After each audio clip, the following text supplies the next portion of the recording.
காலநிலை மாற்றங்கள் ஏற்படுவதில் பீடபூமிகளும் முக்கிய பங்கு வகிக்கின்றன. அவ்வளவு முக்கியத்துவம் வாய்ந்த பீடபூமிகள் என்றால் என்ன என்பது குறித்தும் சில பீடபூமிகள் குறித்தும் இன்றைய தகவல் துளியில் தெரிந்து கொள்ளலாம். பீடபூமி என்பது ஒரு வகையான மேட்டு நிலப்பரப்பை குறிக்கும். பொதுவாக கடல் மட்டத்தை விட நன்கு உயரமான சமநிலப்பரப்பு பீடபூமி என்று அழைக்கப்படுகிறது. உலகின் மிக உயரத்தில் அமைந்துள்ளது திபெத் பீடபூமி. உலகின் கூரை என்று அழைக்கப்படும் இந்த பீடபூமி ஏறக்குறைய 2.5 சதுர கிலோமீட்டர் பரப்பளவும் கடல் மட்டத்தில் இருந்து 5000 மீட்டர் உயரத்திலும் அமைந்துள்ளது. காலநிலை மாற்றங்கள் ஏற்படுவதில் பீடபூமிகள் முக்கிய பங்கு வகிக்கின்றன.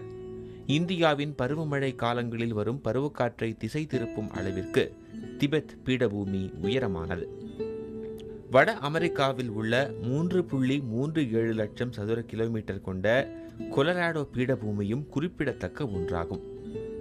மேற்கு தொடர்ச்சி மலைத்தொடர், கிழக்கு தொடர்ச்சி மலைத்தொடர், விந்திய மலைத்தொடர் ஆகிய 3 மலைத்தொடர்களுக்கு நடுவில் முக்கோண வடிவில் அமைந்திருப்பது தக்கான பீடபூமியாகும்.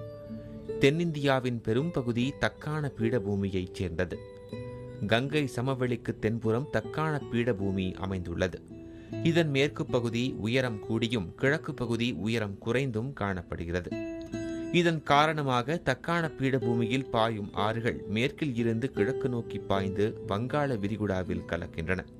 மேற்கு தொடர்ச்சி மலைத்தொடர் உயரமாக இருப்பதால் தென்மேற்கு பருவக்காற்று மூலம் வரும் ஈரப்பதத்தை தடுத்து விடுகிறது. இதனால் தக்கான பீடபூமி குறைந்த அளவு மழை பொழிவையே பெறுகிறது.